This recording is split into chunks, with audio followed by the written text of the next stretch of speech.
People will say to me, Dr. K, I have no motivation. That's incorrect. You have a ton of motivation. You have a ton of motivation to stay home. You have a ton of motivation to play video games. There is such a powerful drive to return to the couch. So identity shapes motivation. He is a psychiatrist, a Harvard-trained physician, and founder of Healthy Gamer, one of the fastest growing mental health communities in the world. Dr. K, thank you so much for being here. A loser is an adaptation that our mind forms to protect ourselves. If I think of myself as a loser, other people will pick up on that empathic energy, and they will think of me as a loser as well. So a loser never has imposter syndrome. We need to be defiant in the face of the world. We need to be doing stupid action. Not giving up means being an idiot. Let go of the possibility of it ever happening. 99% of karma happens in here. When you have a thought, how do you respond to that thought? That is technically an action. How do we improve our self-identity if our identity is holding us back? You know, one of the hardest challenges I have as a psychiatrist who works with like high performers is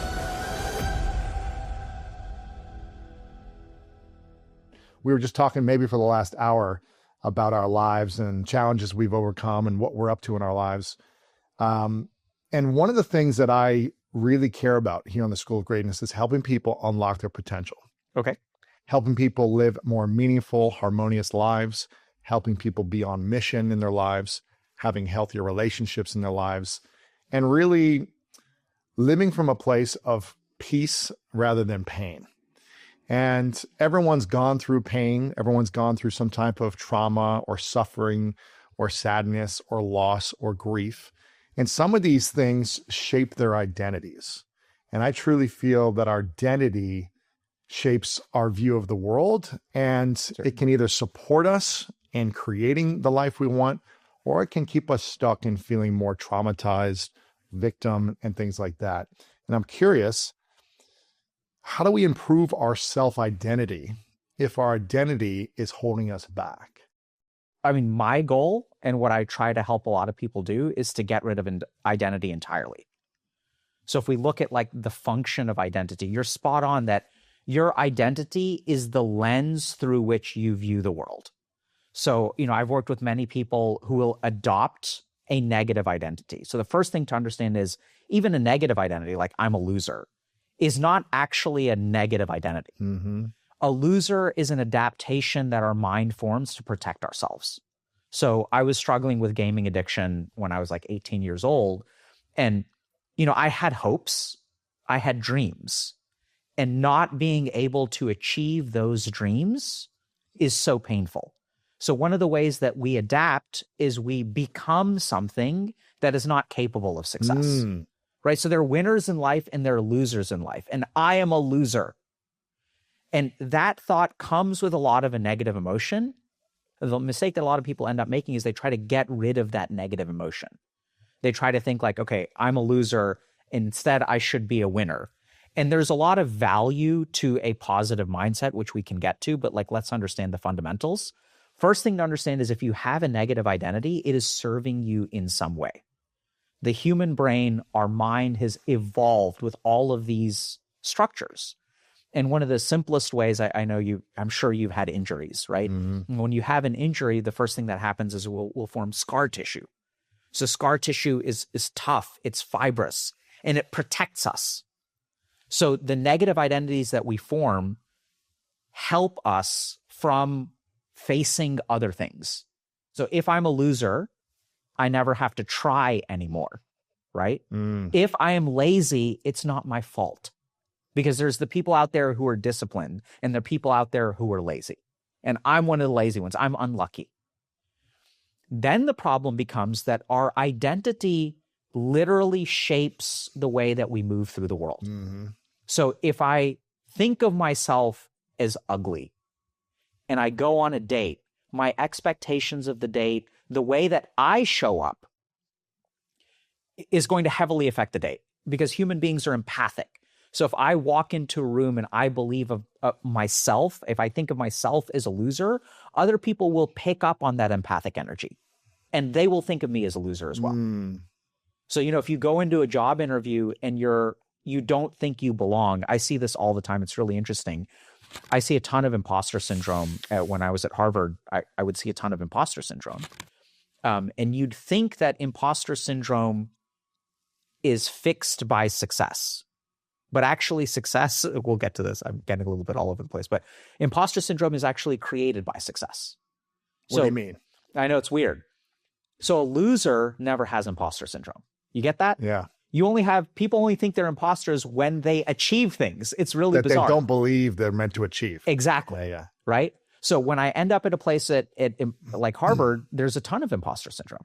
And these are with the most successful, smartest people in the world. Absolutely. And that imposter syndrome is created when the world views us in one way, but our identity is something else.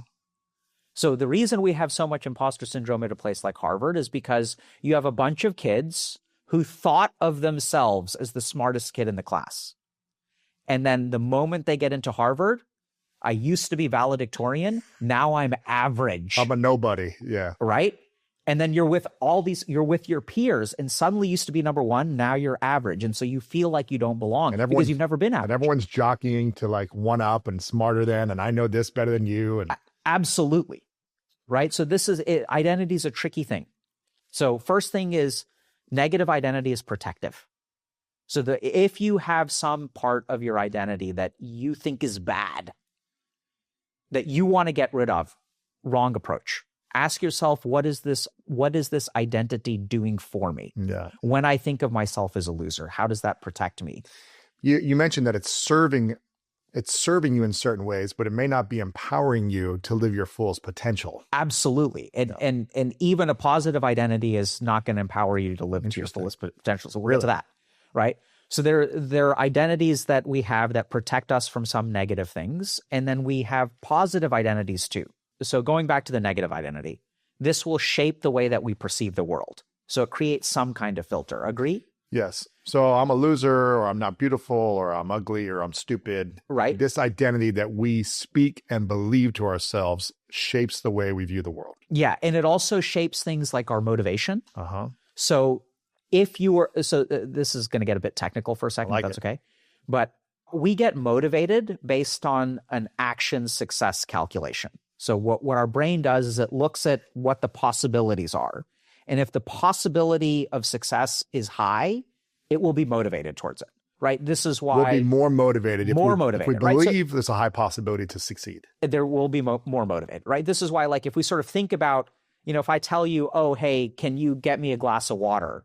That's easy for you to do because you can do that. Yeah. You believe you can do that. You believe you can succeed. It's such a simple task. And we don't even think about motivation for getting someone a glass of water because our perception that we can do it is like 100%. Yeah. So we automatically do it. We don't even perceive that we're motivated, but it's easy to do.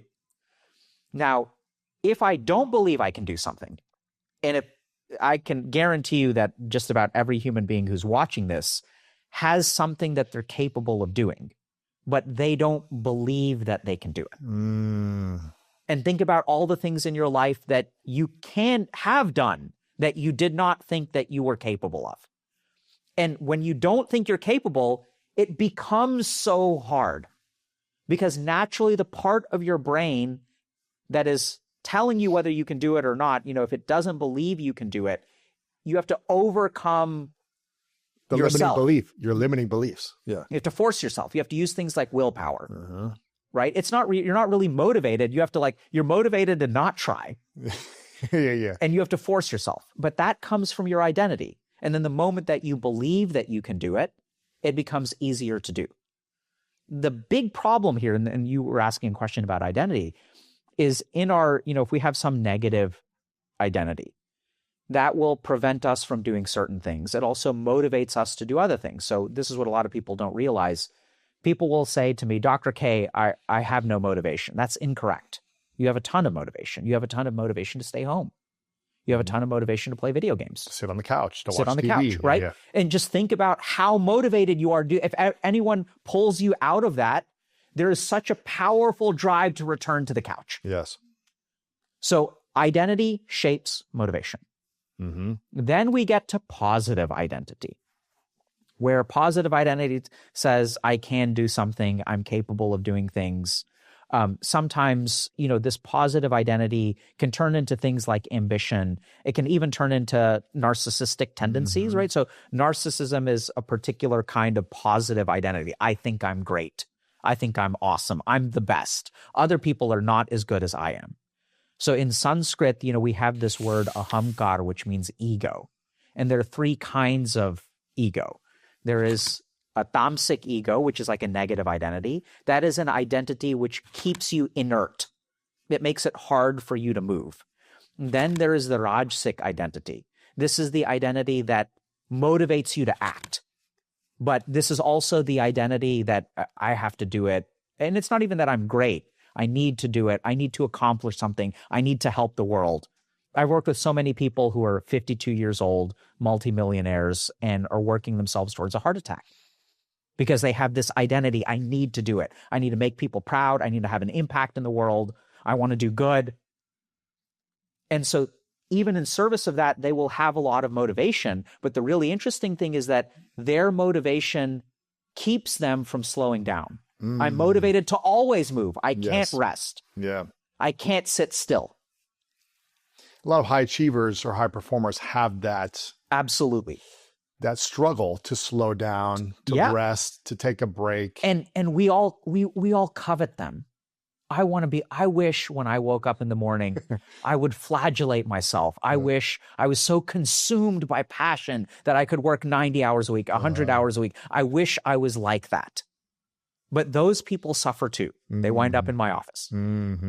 So this is where there is, we start with a negative identity that protects us from certain emotions. Then there is a positive identity which activates us, but we are always chasing something. And this is the problem with the positive identity. You'll always move the goalposts. Yeah. So you get 1 million subscribers on YouTube. What's enough? When's enough enough? Yeah, when's enough, right? And you always want more, you always want more, you always want more, because that's what the identity feels activated when it is achieving. It is raising the bar that makes you feel really good. And so then the bar, now you actually become addicted to the bar going higher and higher and higher. And we think to ourselves, wonderful, that means I'll get more and more and more and more. But you won't attain peace. You will become a slave to success. Yeah, there's no harmony there. Absolutely not. So then we have the third kind of identity, sattvic ahamkar. This is the balanced identity, where you have some amount of inertia. It's a balance between activity and inertia. See, we think that inertia is bad, but it's not. There's a balance between stillness and activity. And ideally, what you want to do, in my opinion, is get rid of all identity. Because remember that the negative identity shapes our perception. The positive identity will shape our perception as well. I've worked with some people who are problematic gamblers and really believe in themselves. I can win. I can win. Yeah. I'm special. They've lost a lot, but maybe they've won some, so they believe, No. They've won a lot. And they've lost some. Oh, they've won more than they've lost. Oh, yeah. So how's that a problem? If they were always winning and they're not losing? Because they keep playing. But because they can't stop. Yeah. Right? So yeah, they do keep winning. And sometimes they lose. Sometimes they have catastrophic mistakes. Yeah. So this is what's really interesting. One of the hardest challenges I have as a psychiatrist who works with like high performers is helping people understand that if you're right 99% of the time, your mistakes are more catastrophic. Yeah, because you're like focused on the losses, right? Not just that you don't realize you're making a mistake. So if you're right 99% of the time, the 1% of the time that you're wrong, what is your mind going to be telling you? You're like, oh, I made this. Oh, maybe I'm not always right. Or maybe. And that's why so many people, I don't think we cover this enough. We talk about rags to riches. We don't talk about riches to rags. But there are way more human beings on the planet that go from riches to rags than go from rags to riches. And sometimes people make catastrophic mistakes because of this positive ego, because I can handle it, but you can't. There are so many signals telling you to slow down. There are so many signals telling you this is a problem. This is not working out. So many people are telling you not to do it. And even your mind is telling you not to do it. But you can't afford to think that way. It is so scary. No, I can do it. Because I believe in myself. Yeah. I can do it. I got to believe. Don't give up. Keep going. And it can be absolutely catastrophic. So how do you know when you should reinforce the belief that you can accomplish, achieve, overcome something that you feel pulled or drawn to do? And instead of, oh, I'm not even going to try at all. Yes. What's the balance there? It's a problem of perception.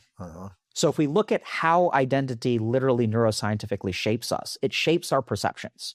If I think I'm a loser and I say hi to someone and they just say hi and they look away, maybe this person lost their parent this morning. But if I'm a loser, I will take normal data from the world and I will shape it. If I have a positive identity, I will also do that. It's evidence reinforcing the belief that I have. It's actually not evidence. I shape my belief shapes the evidence. The evidence doesn't shape the belief.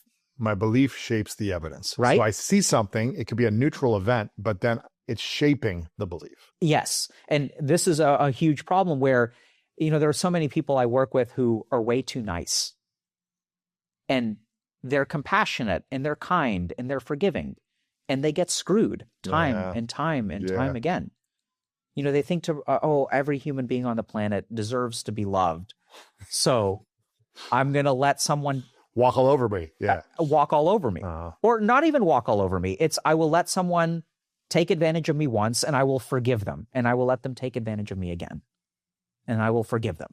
I feel like I did that for most of my life. A lot of people do. I feel like we were talking beforehand off camera about, how you went through a midlife crisis in the last few years.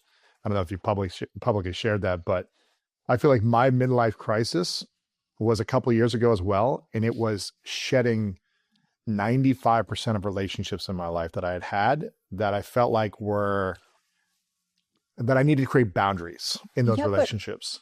But Lewis, when you shed those relationships, don't you become a mean person? That's what I believed. Shouldn't you be a caring person who maintains you want to be someone who maintains relationships, right? That's a good thing to be. That's what I believed. And then it drained the life out of me. Absolutely. Constantly giving and constantly giving. And because this is the positive identity. Yes. Oh, I want to be compassionate. I want to be great, right? We feel so guilty when we step away from our positive identity. Yeah. And then that guilt, because I don't like the feeling of guilt. So you know what? I'm going to let this person take advantage of me again. So the goal, how do you tell? Positive identity will shape your perceptions as well. All identity will shape your perceptions. So what we want to do is to see the world as it is, free of all perception. And the only way you can do that is to get rid of identity. Your identity, you're a ahamkar. This gets a bit tricky, but if I ask you, Lewis, who are you? What would you say? Well, my first thought is I'm a loving, passionate, wise man. Okay. Yeah, that's what I would say. Okay, great. Right? So I'm a loving, passionate, wise man. So we identify with all kinds of qualities. So Yes. I could say I'm a man, I'm a doctor, I'm a husband, I'm a father. And that's all part of my ego. Yes. So I don't know if this makes sense. I can make the identity, I'm a New York Times bestselling author, I'm a podcast. I could identify with accolades. You could identify with accolades. You could identify with vices. Yes. But here's the crazy thing. You were you before any of those things were true. Yes. You will be you after all of those things are gone. Yes. Right? So one of the most interesting questions that's, I struggled with is, when did I become a doctor? Is it the second I get my MD degree? So for me, it was being on call. And there was one particular instance where there was my pager went off, and it was something called a rapid response. So a nurse was like, it's like not quite an emergency. So I go into this room. Semi-emergency. About to be, if we don't do something right away, it's going to be an emergency. Okay. So I go into a room, and there's a patient who's having a seizure. And so the nurse is there, and I walk in, and literally like 15 seconds later, my senior resident walks in. His name is Ken. He's an awesome guy. So Ken walks to the other side of the patient, and he's like sitting there with his arms crossed. And so I start reporting to him, because I'm an intern. I've been an intern for 2 weeks, finished medical school like a couple weeks ago. And so I said, Ken, is a 38-year-old woman who's started having a seizure, it seems like about 90 seconds ago. And then he looks at me, he's like, And I said, Ken, the patient's having a seizure. And he said, Ken, what should we do? It's like, what do you want to do? I don't know. IV lorazepam, like 1 milligram or 2 milligram? And he's like, which one do you want to do? 1 milligram or 2 milligrams? I'm like, 2 milligrams? It looks like it's a big seizure. And he's like, sounds good. And so what's really scary is a seizure isn't dangerous for like 60 seconds. And Ken knows that everything is fine. But that's where, like, you know, when you're panicking, you want him to take over. It's like, I've been doing this for 2 weeks, but I actually have the information. I know the thing. But you didn't have the autonomy yet. You didn't take over. Like, I didn't take the autonomy, yes, right? But I had the ability. Yes. And so that's why Ken was awesome. Is awesome, I'm sure. Sure. He's being a good leader. Being a good leader by not taking the responsibility from me. And so, you know, that was the moment I became a doctor. But I knew everything before then. If after I retire, will I still be a doctor? It's a piece of my identity. Yes. But I've always been me even before that. So accolades are not bad. Parts of our identity are not bad per se. They're a necessary part of living in the world. But we should step away from them as much as possible. At the end of the day, in this moment, I'm not a doctor. I'm just me. And what I really try to help people do is move from negative identity to positive identity. That's a step in the right direction. Yes. But then we want to shed all of that and recognize that we're just humans. And you are a wise, passionate man. You weren't that before in a weird way, but that's okay, right? Because you had to go through the negative versions of yourself to be the current version of yourself. And if you try to hold on to being a wise, passionate man, you will be in trouble. That too is a stage. So let that go too. Let that go when you're ready. Yeah. Let it go. That was more for the giving an answer. You know, so you're like, who are you? I was like, okay. I'm so a passionate wise this man. is where, you know, I spent 7 years studying to become a monk, and the answer of who I am is nothing. I'm nothing. I'm empty. I'm just an organism. I'm just a random set of neurons, tissue, thoughts, emotions moving through the world. And a soul. And a soul. So that's our purest form. Yes. Right? So identity is of the mind. It's a part of psychology. But, and as we practice these, you know, as we achieve states of meditation, you will feel emptiness. Yes. And emptiness is a beautiful thing because all of your problems disappear. And then when you don't have an identity, see, if you believe that you are a wise man, and then you get some bit of information that is contrary to that. You're like, oh, maybe I'm not. And so then you're struggling, right? Because am I a wise man or am I not a wise man? Here's the crazy thing. You are a wise man and you are also not a wise man. And I'll make mistakes. And you will make mistakes, right?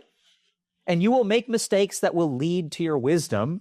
And you will make mistakes that'll make you an idiot. Yes. I'm brilliant and I'm an idiot.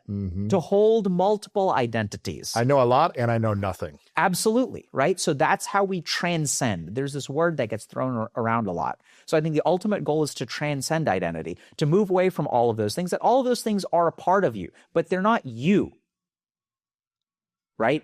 It's a part of you, but it's not ultimately who you are.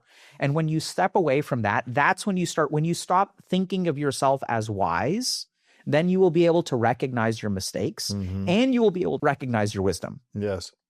Wisdom is a piece of you. It is not you. And so ultimately, we're going to step away from all of that stuff. Yes. In my opinion, if you want to be happy. How do you think about identity for yourself? Living in a material, physical world where you have to, you know, organize things and strategize the future and bring people together and plan and pay bills and bring in money. And present yourself and have credentials and study. Like, how do you think about identity personally for yourself? So this is such a weird thing, but what I want you to understand is that identity is a vritti.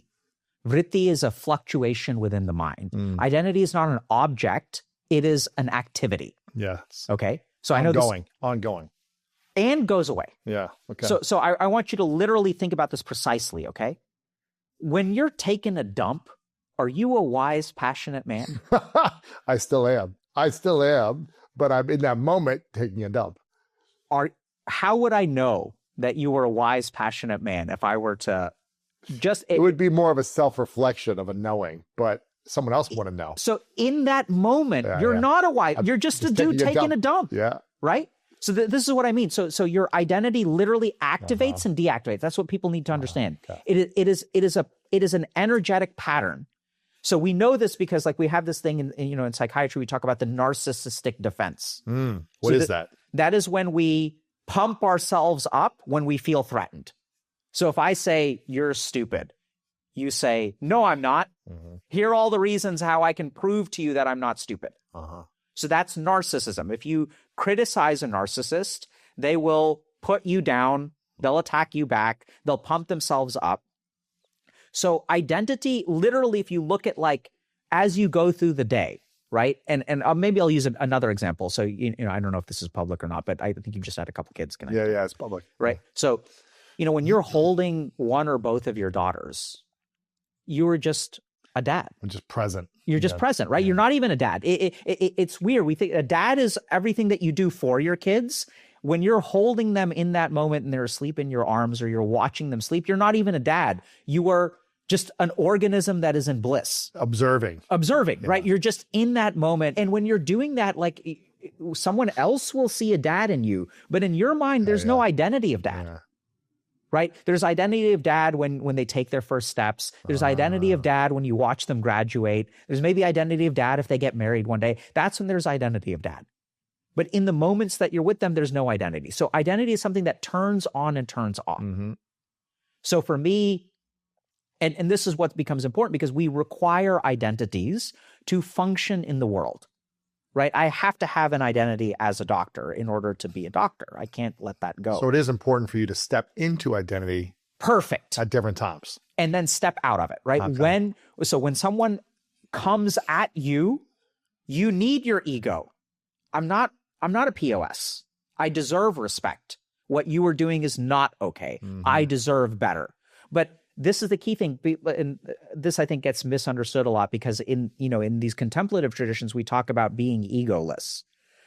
The goal isn't to be egoless. The goal is for you to be in control of your ego, not have your ego be in control of you. Yeah. So I think about my ego and my identity is a guard dog. And if I tell it to attack, it attacks. There are times where it gets antsy on its own. A stranger comes in and my ego activates, but I need to take a step back. I need to tell the dog to calm down.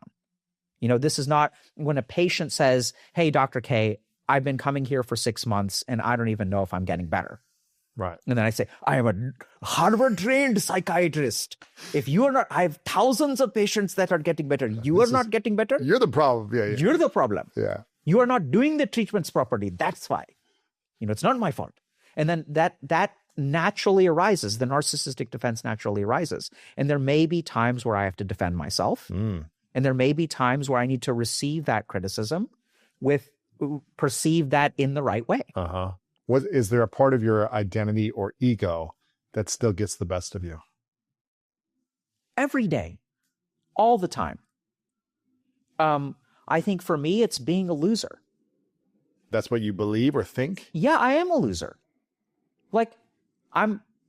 Literally, I lose every day. I make so many mistakes. I failed so many classes. I had to apply to medical school 120 times to get in. It took me 3 years to get into med school. Wow. Even today, I'll make a YouTube video that sometimes has a million views in 10 days, sometimes has 100,000 views in 10 days. I am a loser. So here's the other thing. There are parts of the negative parts of our identity are only a problem if we make them a problem. And I can accept, of course I'm a loser. That doesn't mean I'm not also a winner. I have both of these things within me. Yeah. Right? I'm a good husband. Really important. And I'm a bad husband. The moment that I start believing that I am exclusively a good husband is the moment that my wife gets screwed. Really? Absolutely. I need to accept that at times I'm a bad husband. At times I'm a good husband. No one on this planet is perfect. So there's a lot of data that shows that the more cognitively flexible you are around your identity, the better off you will be. And I don't know if this kind of makes sense. I know it sounds weird, and I know it runs kind of contrary to some of the stuff that you may say, but I think you do this, right? I think you must, in order to achieve what you've achieved. You must consider your weak parts. You 100%. Must acknowledge 100%. Yeah, right? That if I do not act in the right way, my baser nature will take control. Yeah, of course. There is an addict, a degenerate gamer who lives inside of me. And if I'm not careful, that will come out again. Right. There's an importance of stepping into an identity that is more empowering than disempowering, I believe. Yes. As opposed to, I'm a loser, there's no chance I'm going to win this game. I'm going to mess up. If I'm having a disempowering identity or belief, it's probably not going to serve me. Absolutely. So here's if you think you're a winner, it starts to become other people's fault. Then you're right that there's a tension, because now if you think of yourself as a winner and you get data that you're not winning, yes, now your identity is threatened. This is what happened to me also, because first I was a loser, and then I was picked last, on teams. I was made fun of. I was in special needs classes. So all these things, I didn't have the psychological or emotional tools as an 8-year-old on how to navigate the emotions of the world and fit into groups and societies and teams. So I just associated, I'm picked last. I'm in special needs. I'm in the bottom of my class. I am a loser. Those I am statements I believed. Then I said, let me work so hard to improve this so that I'm never picked last and so that I'm a winner. And I did that for years. And it worked. I started getting picked first. I started being, the best on the team, whatever it is, through middle school and high school. But then everything became about winning. It was like, if I don't win, then my identity is going to crumble, right? It was like, now I'm a loser. And so my whole life became threatened with the idea of, if I'm not a winner, then I'm a loser. That way I have to win at everything. And winning, I associated winning with being right. So if I was wrong, I'm a loser. If I lose, I'm a loser. And so I tried to defend this identity, like you said, by being right and winning in everything, sports, business, relationships, until I hit about 29 or 30 years old. And I realized life was not about winning and losing. It was about win-win. How do I create a win-win scenario, even if I'm losing in a situation? And that became a part of my process, was seeing everything from a lens of, how do I create win-win? What does that look like? This experience, instead of, I need to be right, I need to win at all costs. So I think it's beautiful, because people are probably asking, how do I get from loser to winner to beyond? And I would even argue that you are doing what I'm saying. Yeah. So and people can even rewind this and Yes. pay attention to the subject of your sentences. Yes. How do I create win-win? The object is outside of you. I am a winner. I am a loser. So when we transcend identity, we don't focus on the ego. We focus on the action. We actually divorce our identity. We become independent of the action. This is a lesson that I learned the hard way in residency, because, you get trained to, like, you think as a doctor, like, I save lives, right? Like, that's what we do. Yeah. Save lives. And then you learn the hard way, like, you can't save a life. Yeah. And people die. On your table. Absolutely. Yeah. And how does that feel? And not to get off, how does that feel when you're told your whole life, I'm going to go and save lives, and then you see someone, whether it be in residency or you watch someone die after an operation, and you're like, oh, we actually didn't save a life, and these are really good doctors around me. How did that feel the first time? Numb. Yeah. So people think it feels bad, but my experience was numbness. I remember, this is a bit graphic. And so I remember I was doing chest compressions on a guy who was having his third code in the hospital. And what's code mean? What is that? So he was having an arrhythmia, so his heart was not beating. Yeah. So his heart was not beating the way it's supposed to. His heart was fluttering, and so it wasn't able to beat. So he was a rather large dude, and I remember doing chest compressions, and what they don't show you in the shows is that sometimes when you start doing chest compressions, people will vomit. Yeah. And so I remember I had gloves on, and all I could really remember was the feeling of the vomit hitting my elbows and then going down the arm and into the gloves. And it's like in your gloves. in your gloves, right? Like, and it's like nasty because like we don't like things in gloves to begin with. Like if you've ever done the dishes, the whole reason there's gloves is those stuff stuff on your hands. And then that it's vomit and there's someone dying underneath you, and you know, so then it's like and I remember pressure, the stress, and the pressure, because like I was pushing and he's like vomiting on me and I'm getting this stuff in my gloves, and like there's a part of my mind that's like, maybe I should push less. That way he'll stop vomiting on me. But like, no, we're not going to push. We're trying to save the life. We're trying to save a life. And so my experience from that was just afterward, I was just numb. Like I was just like, what the hell was that? Like, did he resuscitate? He didn't make it. Didn't make it. I mean, there was no way he was going to make it. Yeah. I mean, he was gone days before. Yeah. And so you just learn real quick, you know, and for me, it happened pretty quickly because I'd had this training, right? Like on yoga and meditation and understanding some of these things. But that, and then there was another patient that came in with a couple of gunshot wounds when I was working a shift in the emergency room. And you learn very quickly that you don't have the power of life over death. You know, you just don't have that. It's not something that you're entitled to. You can't save a life. You could do your best to support life in staying. All you can do is act. Wow. So there's a great principle from sort of like Eastern meditative traditions. As a human being, all you're entitled to is your actions, not the fruits of your actions. And this is a beautiful way to get rid of ego. Yeah. I mean, it's the whole, what's the quote around like planting seeds under trees of shade that you will not sit in the future. It's like, I don't know what that, do you know what I'm talking about? So it's, you know, the world is a good place when you plant a seed under whose shade you'll never sit in. Something like that, right? It's like putting in this work that you won't get the benefit from. Yeah. But others will. And the beautiful thing is you have been benefiting from everyone else in history for your life now. Yeah. So I think it's more drastic than that, even, right? So this is not doing work for shade that will come. You're entitled to plant a seed, but even then you don't know that the shade will be there. That's true.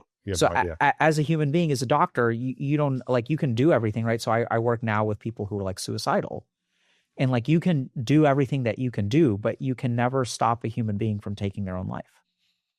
You can try.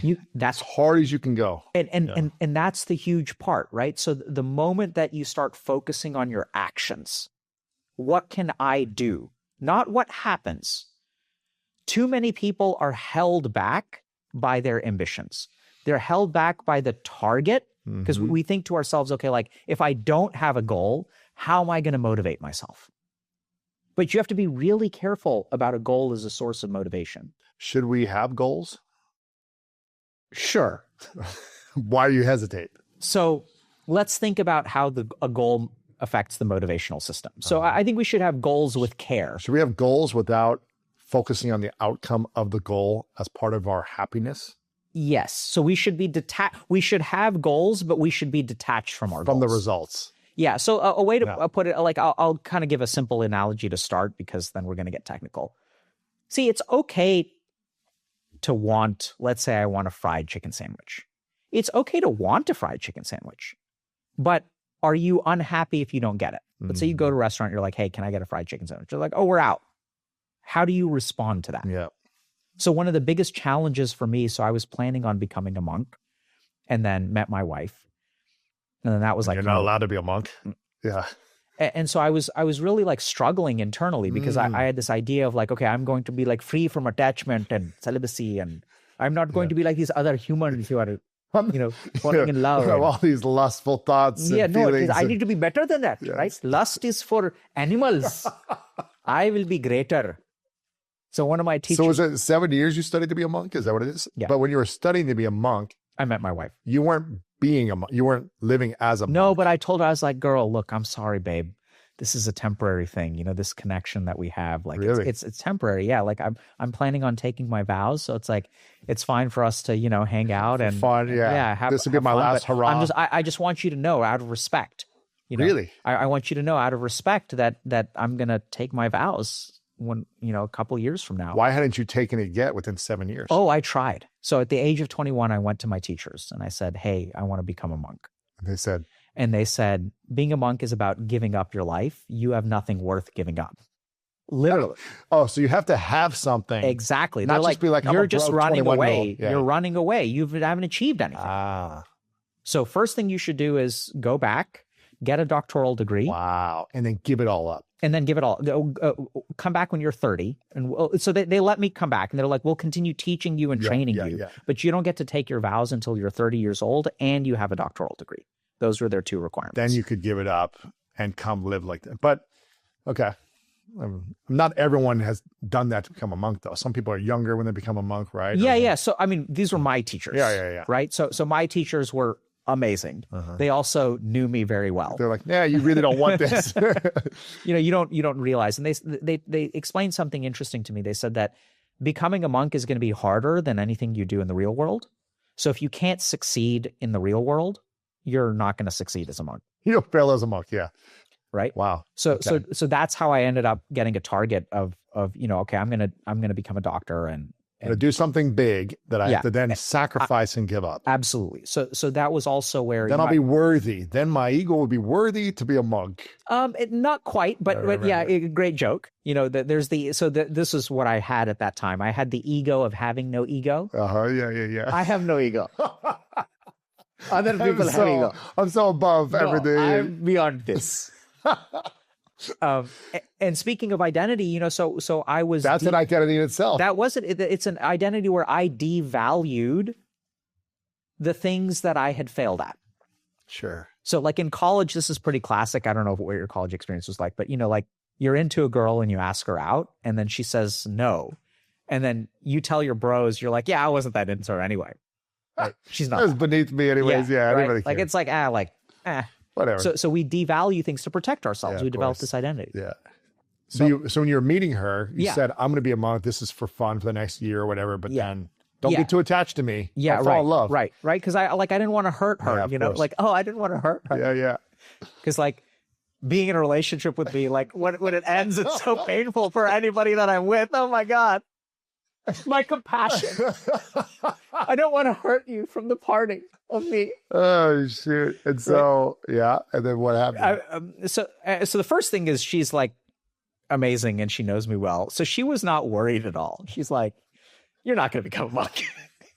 There's no way this is going to Yeah. like You're too attached to this medical stuff over here. Yeah. So then I decided to go to medical school and stuff like that. And it's really crazy because I never looked at my grades when I was in med school. And so I got a call from one of my mentors, and after graduation, he's like, where are you at the award ceremony? And I was like, I don't know. I'm like at home. And he's like, well, I'm presenting you with an award. Like, why aren't you here? Wow. I was like, I didn't even know. I had gotten so divorced from the outcomes of my actions. I just showed up, and even when I, sometimes when I was in residency, you get all these kids from Harvard who are like really great, and then they get a B, and then they're devastated. And I have to do this thing where I try to explain to them, you're not here for grades. Like, you got to understand it. At some point, you're going to be like in an elevator, and someone is going to start giving birth when you're trapped in an elevator. And grades don't matter at that point. And grades don't matter. You don't get to say, and I'm a psychiatrist, but like, I don't get to say, oh, you're in labor. Like, sorry, I'm a psychiatrist. I can't help you. No, Right, you have so- to do your duty. You have to. So If you're on a plane, if you're on a bus, residency in medical school is about like learning how to be a doctor, because one day someone will depend on you. So it's not about being a great doctor, being at the top of your class. It's about focusing on learning the material for its own sake.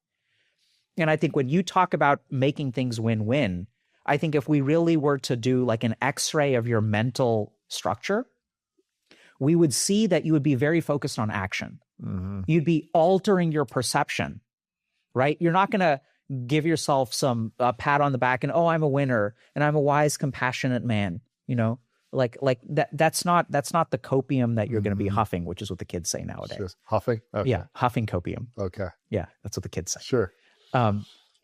So you're going to be really focused on, okay, like how do I integrate this data? This is negative feedback.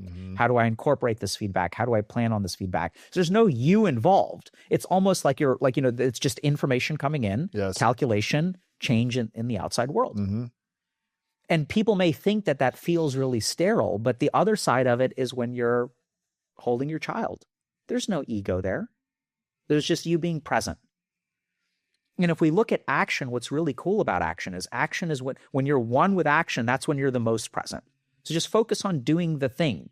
It is not in your power to have something happen. Yeah, the results. Results are out of your hands. Yeah, but focusing on the action today or Yes. this moment, the next best action. Yes.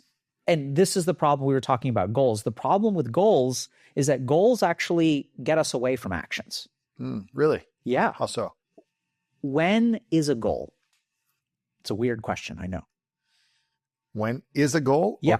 Well, if you create a goal with a timeline, you can have. Is there ever a goal without a timeline? Some people have a goal and say, I want to write a book, or I want to launch a podcast, or I want to be in a relationship. When But they don't is say that? when. But when is it? Is it now? They don't say when sometimes. But I think if they say when, Even if I say I want to write a book, yeah, it's not today. right. It's in the future. Yes. All goals are things that will happen, Yes. ideally. Yes. All goals are in the future. Yes. When does action happen? Now, or when you take the action. And when you take the action, when is it? In that moment. Exactly. Action happens now. Goal is in the future. Uh-huh. Fundamental. I know it's so weird. We don't ask ourselves these questions. Yeah. But so this is the problem with goal, right? So this is what's really scary is the most ambitious goal is the easiest to procrastinate on. I want to write a book. How long does that take? Oh, it takes 2 years. Okay, so you're saying it takes like 720 days? Why don't we just do a little bit more work in 719? So goals are really sneaky things. It's not that they're bad. So our frontal lobes require some way to Organize time, strategy, right? So you need that for the sake of a goal. But if you're not careful, a goal will induce procrastination. because it's too much work. I can't do it right now, or it's daunting, or Yeah, if you're lucky, that's what you feel. Because then you know, oh my God, this is overwhelmed. I need to fix this. What's way more dangerous is, oh, I can take care of it tomorrow. It's not even daunting. You never take the action. You never take the action, right? So action is completely independent of goal. And accomplishing big goals involves taking lots of action. So focus on action, not on the goal. The other really interesting, scary neuroscience thing is that What if someone says, okay, I don't have a goal, but I'm just taking the action, like I'm learning Spanish every day. I'm taking the action to practice Spanish every day. But if I just said, well, I don't have the goal to learn Spanish and be able to speak it, then why am I doing it? Why am I doing the action if there's no thing that I'm actually looking to step into? Just for the action's sake? Great question. So it's goals like- serve a function. Once again, the goal here is is not to get rid of this stuff. So in order to be a functional human being, if we're pursuing enlightenment, the enlightened person has no goals. They just exist. They're just better than all the goals of the world. Their ego is, I bet. yeah. They've abandoned all that Yes, stuff. yes. They're They're above just it all. chilling. They're just chilling. They're not above it all. They're not. Yeah, I know. So goals serve a neuroscientific purpose. They organize our frontal lobes. They allow us to sequence out things. So that's good. But a goal being used to sequence things, I'll give you an example. I'm going to the airport later today, so I had to pack. Yeah.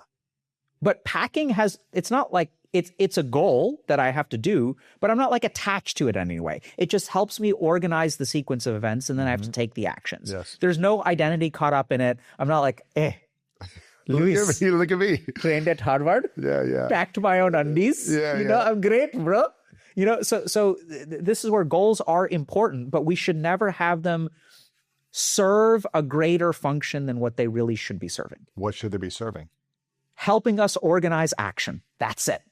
But when you had when your monk teacher said, go become a doctor or do something, and then come back to us when you're ready to give that thing up. And you said, all right, I'm going to go to medical school and I'm going to become a doctor. You had a goal in mind. Yes. You wanted to accomplish something, some Yes. type of learning, experience, Yes. credibility.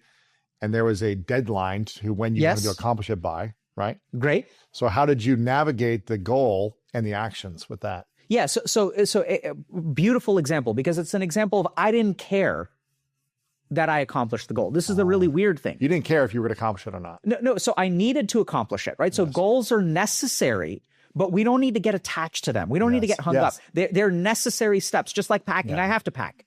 But you weren't attached to the result. I wasn't attached to the result. If you became a doctor or not, you weren't attached. Yeah. Well, I mean, I was attached, but I tried really hard not to be. Gotcha. Right? And that's why, like, I never looked at my grades. I was like, okay, I'm going to, like, someone will tell me if I fail. Yeah. Like, I'll get an email if I fail. And I didn't fail, so whatever. I'm focusing on learning the material. That's good. Right? So I know I love that you're asking these questions because it's so counterintuitive from the way that we think. Mm-hmm. Here's the reason that detachment from our goals is really, we want goals, we want to be detached. Here's why. If you have a stumble towards your goal and you are attached to it, you are more likely to give up. So your brain says, okay, why are we doing this?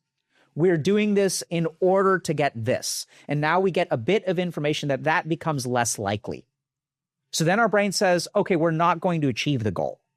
So I see this all the time in the patients that I work with who have early stage sobriety. And so it's really interesting because when they start to relapse, I've been sober for 160 days. I had one bad night of alcohol, and now it's ruined. I lost all of my sobriety. What do you think they do the next day? Go drink more? Absolutely. Now that it's busted, Screw it. might as well. Yeah. Right? So the self-loathe.